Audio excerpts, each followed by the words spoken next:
आता ना बगीचे में घास लागल बा, ये लइका बा आवारा लेका दिन भर घूमत रहे।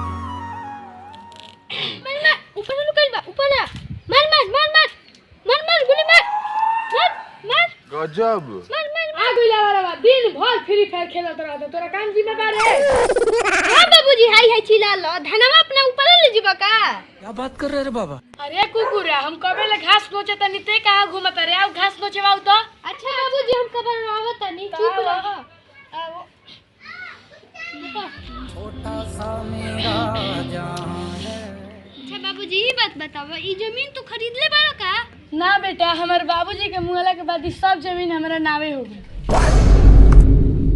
हेलो शोरूम वाले भैया, मेरे लिए एक टॉप क्लास का थार बुक कर देना तू। ये थार क्या होगा बेटा?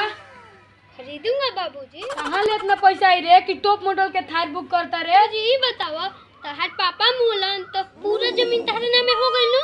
जब वो मुअलन तब नु हमारा नावे भइल। अभी तो हम जिंदा बानी, तो तोरा नावे कैसे होई रे छोटा? मुझे अब ये बताओ तानी। लेकिन ये साला कर क्या रहा है यहाँ पे? खत्म, बाय बाय, टाटा, अरे गुड बाय। हटा